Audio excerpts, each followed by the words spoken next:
Assalamualaikum warahmatullahi wabarakatuh.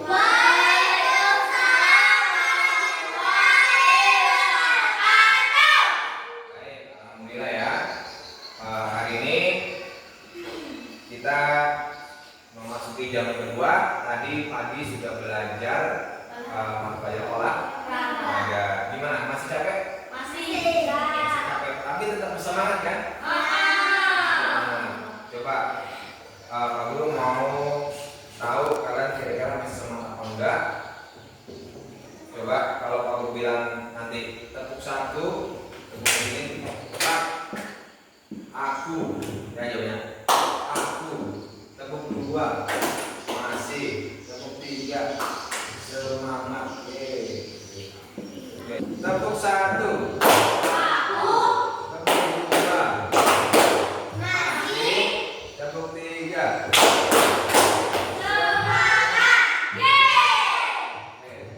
Baik. Nah, tadi sudah olahraga, tentunya capek, ya, dan tetap masih semangat. Nah, untuk selanjutnya hari ini jam kedua seperti yang sudah Pak Guru beritahu kemarin sudah Pak Guru singgung sedikit pelajaran tentang coding dan kecerdasan artifisial ya. Kemarin sedikit kita tampilkan tentang materi coding. Nah, selanjutnya hari ini seperti Pak Guru janjikan kemarin, hari ini kita akan belajar tentang berpikir komputasi ya. Nah, tadi sudah belajar olahraga. Pak Guru mau tanya, tadi olahraganya tentang apa? Belajar basket. Bola basket. Dalam bermain olahraga tentu ada aturan nggak? Ada. Nah, bola basket cara memainkan seperti apa tadi? Dribbling. Setelah itu diapain? Dimasukkan ke gawang. Ke gawang. Nah, itu ada urutannya kan? Dribbling dulu, setelah itu baru bisa dimasukkan ke gawang. Nah, itu juga ada salah satu hubungannya dengan pelajaran kita hari ini tentang berpikir komputasi. Nah, apa itu komputasi? Nah, apa itu berpikir komputasi?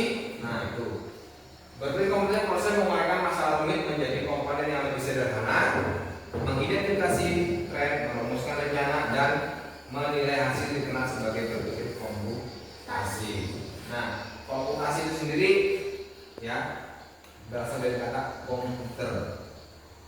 Nah, berarti berpikirnya kita namanya seperti komputer. Nah, pernah lihat komputer kan? Kayak laptop ini. Nah, nanti kalian diharapkan secerdas laptop. Diberitahu misalnya sesuatu, langsung kalian cepat tanggap pikirnya. Nah, jadi seperti inilah ada nanti misalnya kata komputernya picik huruf A buat A. Sekarang beberapa picik bisa sambil ngomong saya. Nah, nanti picik saya, ya kan? Sama nanti HP lagi juga. Nah, lanjut. Selanjutnya, kenapa sih kita kok harus berpikir komputasi? Nah, ternyata ini tantangannya adalah keterampilan masa depan dan dunia yang semakin canggih dengan digitalisasi. Nah, pertama, keterampilan masa depan. Di masa depan salah satu kemampuan yang paling dibutuhkan adalah berpikir komputasi. Kemudian kecanggihan teknologi dan integrasinya ke dalam kehidupan kita sehari-hari semakin meningkat. Ya, contohnya ya seperti saya sebutkan kemarin, mau belanja sudah online lewat HP, ya kan? Kemudian pelayan restoran tidak lagi dengan manusia. Kemudian membuat mobil tidak lagi manusia yang bikin, sudah pakai robot. Oke, nah inilah tantangan buat kalian untuk di masa depan. Nah, selanjutnya biar lebih jelas, Guru putarkan sedikit pemahaman tentang komputasi. Nah, di dalam komputasi itu ada apa saja? Supaya lebih jelas. Pengenalan computational thinking. Hai teman kece, coba tebak apa artinya computational thinking atau berpikir komputasional. Adakah yang bermata jeli dan melihat kata komputasional di sini? Iya, betul sekali. Cuma buat kamu yang sudah menerap dengan benar, berpikir komputasional adalah proses berpikir untuk menyelesaikan masalah dengan efektif dan efisien. Dan proses berpikir ini dilakukan sebelum mulai menulis coding atau pemrograman. Jika sudah direncanakan dengan baik, maka coding yang ditulis akan sesuai dengan kebutuhan dan dapat diselesaikan dengan cepat dan tepat. Tapi ternyata berpikir komputasional juga bisa dilakukan tanpa komputer dan tanpa internet loh. Malah sebenarnya kita pun sudah menerapkannya dalam kehidupan sehari-hari, mulai dari membaca buku, mencatat pembahasan pelajaran, hingga menyiapkan tas untuk sekolah besok. Wah, kalau kita sudah bisa menerapkannya setiap hari, berarti kita semua sudah mahir loh. Belum tentu. Contoh-contoh kalian yang menerapkan berpikir komputasional pada masalah yang sederhana, masih banyak nih masalah yang lebih kompleks, seperti misalnya mengatur keuangan bulanan, apa yang harus dilakukan kalau kamu tersesat di tempat baru, hingga memilih jurusan dan karir. Lalu yang lebih penting lagi, ketika kamu dewasa nanti, kamu akan menghadapi era industri 4 dan bahkan 5. Di sini kamu perlu kecakapan untuk memanfaatkan dunia digital, mulai dari mencari dan memilah informasi yang telah berkembang, hingga menggunakan informasi itu untuk membuat keputusan penting dalam hidupmu. Menghadapi masalah kompleks kehidupan di masa sekarang dan masa depan ini mirip seperti merencanakan coding yang sudah dibahas sebelumnya. Kuncinya adalah memahami masalah dengan tuntas dan mencari cara menyelesaikan yang efektif dan efisien. Nah, kalau begitu, bagaimana agar kita bisa berpikir komputasional? Sekarang kita bahas ya 4 landasan dari berpikir komputasional. Yang pertama, komposisi atau kompleks ke bagian yang lebih kecil atau mudah diselesaikan. Misalnya, kamu menunjuk jadi ketua panitia lomba 17-an, maka untuk memudahkan pelaksanaan, kamu bisa menunjuk panitia bagian acara, konsumsi, publikasi, keamanan, dan lainnya. Yang kedua, pengenalan pola, artinya mencari kesamaan dan pola di antara bagian-bagian masalah kompleks yang sudah dipecah. Misalnya, kamu hendak melipat dan menyimpan jemuran di rumah, maka kamu perlu bisa mengenali jemuran milik ayah, ibu, kamu, adik, dan milik bersama seperti spray, handuk, dan lainnya. Ini karena jemuran-jemuran perlu disimpan di tempat yang berbeda. Yang ketiga, abstraksi, artinya fokus pada informasi yang penting saja, mengabaikan detail yang tidak diperlukan. Misalnya, kamu hendak menceritakan pengalamanmu berwisata ke luar kota. Tentunya kamu mengalami banyak hal dari menjalankan bus, berfoto bersama, makan di restoran, menginap di hotel, hingga perjalanan pulang. Tapi nggak mungkin kan kamu ceritakan semua kejadian dengan detail pada teman-temanmu. Pasti mereka bosan kalau kelamaan. Jadi kamu harus mencari beberapa kejadian yang menarik saja untuk diceritakan pada teman. Yang terakhir, algoritma. Artinya membuat langkah-langkah penyelesaian atau membuat aturan yang diikuti untuk menyelesaikan masalah. Misalnya, kamu diberi daftar belanja di supermarket oleh ibu. Ada minyak goreng, telur, roti, sayur, dan kopi. Lalu kamu harus buru-buru karena ibu sudah mau memasak dengan minyak goreng itu. Nah, kalau seperti ini, satu cara yang efisien misalnya adalah dengan mengambil barang yang paling dekat dari pintu masuk hingga terakhir yang paling dekat dengan kasir. Nah, itu dia 4 landasan berpikir komputasional yang perlu diterapkan untuk memecahkan masalah yang kompleks. Lalu berikutnya, apakah ada cara untuk mengasah kemampuan berpikir komputasional? Tentu ada. Selain bisa coba kamu terapkan ke masalah sehari-harimu, kamu bisa juga latihan soal untuk mengasahnya. Misalnya, gurumu akan memberikan soal-soal computational thinking di mata pelajaran matematika, bahasa Indonesia, dan IPAS dalam kurikulum mereka. Selain itu, kamu bisa ikut tantangan biografi Indonesia juga. Yuk coba simak satu contoh soal computational thinking. Dalam bis studi wisata, ada 3 kelompok anak yang akan diantarkan ke 3 tujuan berbeda. Bis berhenti pertama di restoran, lalu hotel, dan terakhir di museum. Hanya ada satu tempat penyimpanan koper di samping bis, yang hanya bisa dibuka dari satu pintu. Sopir bis ingin mengatur koper-koper penumpang hingga mudah dikeluarkan. Bantu supir bis menentukan urutan memasukkan koper-koper itu ke dalam tempat penyimpanan. Pertanyaan, koper rombong anak yang mana yang dimasukkan terakhir? A. Anak. Nah, yang mana ya? Lihat dari gambar bis mau ke arahnya, tempat makan sampai ke restoran, nah museum, itu kan ada gambarnya tuh di sebelah kiri, ya kan?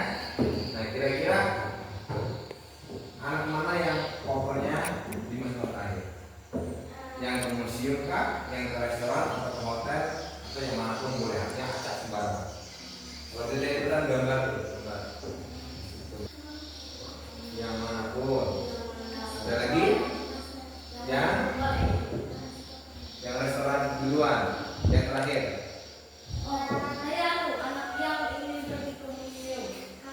Ya, koper yang terakhir dimasukkan, berarti yang terakhir dimasukkan, nanti dia keluar yang paling duluan, ya? Berarti yang mana? C. Anak yang ingin pergi ke restoran. C. Anak yang ingin pergi ke hotel. Atau D. Yang mana pun boleh. Soal ini diadaptasi dari challenge.bebas.org. Kalau kamu tahu, coba ya dijawab di kolom komentar.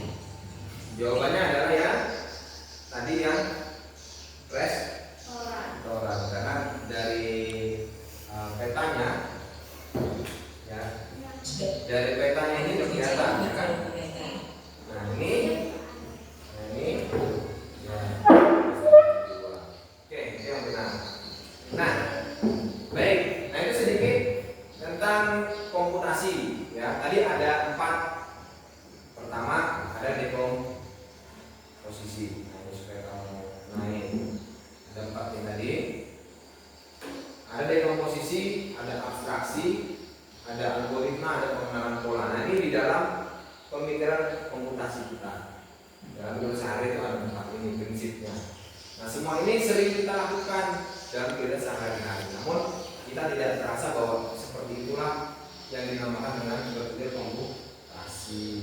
Ini di komposisinya, misalnya merencanakan acara 17-an.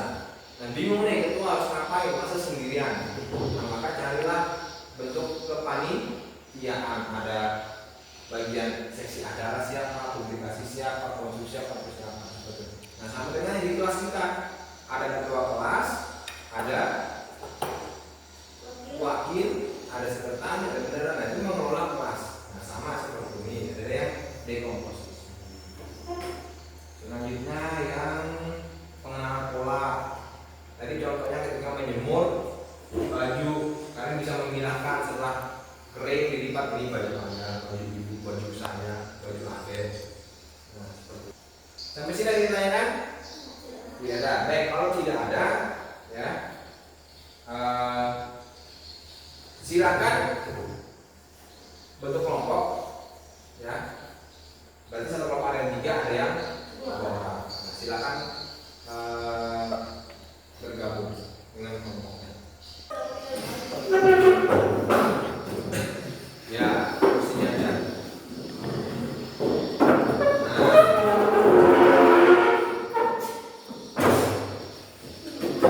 Sudah? Nah, ini Pak Guru berikan salah satu, nanti ini kalian diskusikan dengan kelompok kalian, ya, bagaimana cara menyelesaikan sesuai perintah yang ada di dalam lembar kertas ini. Ya. Ini kelompok seperti, nah ini kelompok sama. Ya. Nah, baca petunjuknya dulu. Disuruh ngapain?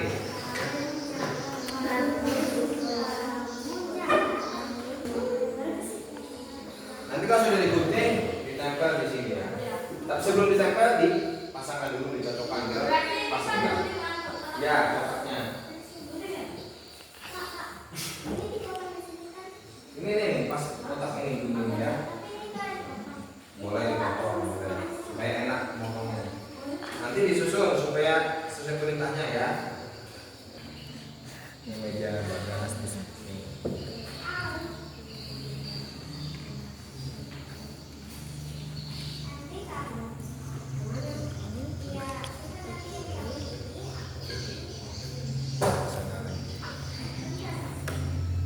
Oh, sedikit.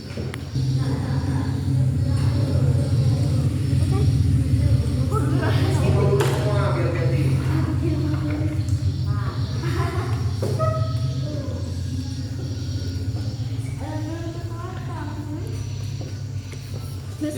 Nah, ini dipotong semua dulu, supaya nanti memudahkan kamu membentuk.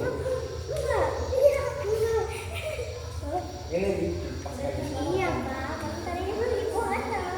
Langsung dibentuk.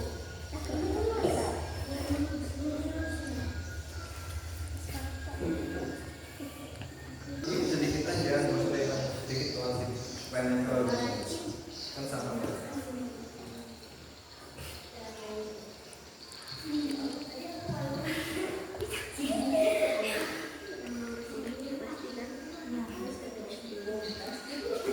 Jangan dilem dulu. Ini belum semua dirangkai. Rangkai dulu semua. Lepas enggak nanti dia masuk belokannya. Harus menuju sesuai perintah tuh. Dia mau kemana? Dia mau ke sini.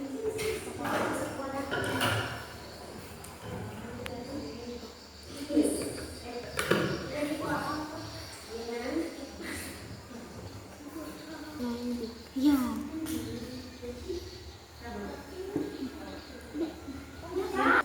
Coba.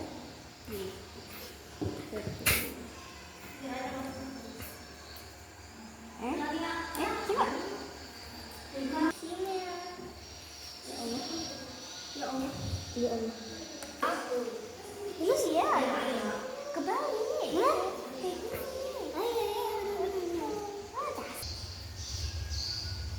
Nah, lanjut ke kongan aja.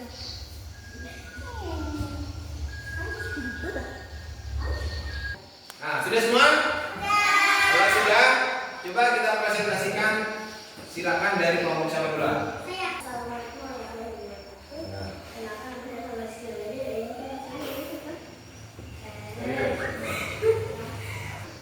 membangun jalan menuju sekolah. Jalan. Terus. Belok kanan, belok kiri, terus belok kanan. Belok kanan, Terus. Sampai di. sekolah. Nah, oke. Tutup dulu. Demikian. Kemudian Presentasi kelompok. presentasi kelompok satu. Tepuk tangan untuk kelompok 1. Lanjut kelompok 2. Assalamualaikum warahmatullahi wabarakatuh. Kami dari kelompok 2 akan Presentasikan. Ya.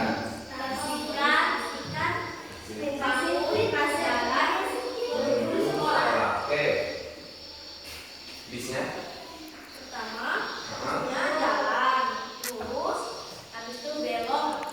Kanan. Kiri ke kanan.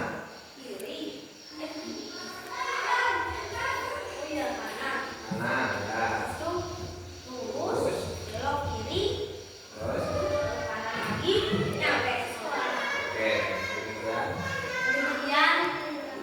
Kemudian presentasi kami dari kelompok 2. Oke. Silakan dulu. Kelompok nomor 2. Oke. Bagus. Ya. Coba kita bandingkan sekarang ya. Beda. Nah, kalau dibandingkan dari kerja kelompok kalian masing-masing, kira-kira sama nggak cara menemukan Beda. Nah, bangunan jalannya berbeda, tapi tujuannya sama, tetap dia ke sekolah, ya kan? Nah, oke, tepuk tangan untuk kelas 5. Nah, untuk selanjutnya, ya, saya coba ya untuk masing-masing. Nah, namun nanti itu titik perintahnya, ya. Nah, itu nanti silakan kalian kerjakan di rumah. Nah, besok dibawa ke sekolah, ya. Nah, ini tugas. Saya bagi acak ya. Nah, ini nanti siapa? Sama dia, fungsinya. Nah, itu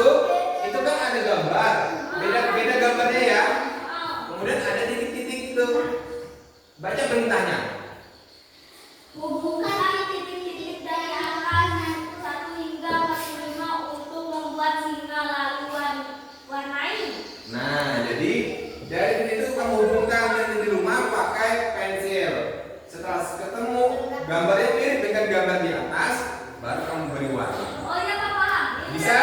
Pak, ini udah dari 1, 2 sampai. Iya, benar diurut dari angka 1. Ada pertanyaan? Tidak ada? Baik. Kalau tidak ada, perhatikan. Tadi kita sudah belajar namanya berpikir apa tadi? Berpikir, ya, komputasi. Nah, yang kita pakai tadi adalah yang tentang dekomposisi. Tadi sulit nggak ketika melakukan itu? Sulit? Tidak. Tapi ada kesulitan ketika membangun jalan. Ada. Nah, kesulitannya seperti apa? Ngelengnya ribet. Menemukan jalannya ribet nggak? Agak sulit juga tapi nggak terlalu ya. Nah, seperti itulah. Nah, itu salah satu contohnya. Nah, ada juga ya dengan cara seperti, nah tadi kan sudah dijelaskan belok kanan, lurus, belok kiri, ya kan? Nah, itu termasuk juga perintah berpikir komputasi BIS-nya, ya. Oke, ada pertanyaan? Tidak ada? Oke, jelas semua ya? Berarti karena hari ini bagaimana? Saya tanya dulu sebelum akhiri. Senang atau sedih belajar tentang? Baik, nanti kita lanjutkan pada pertemuan berikutnya. Ya, dari saya sampai di sini. Jangan lupa itu nanti selesai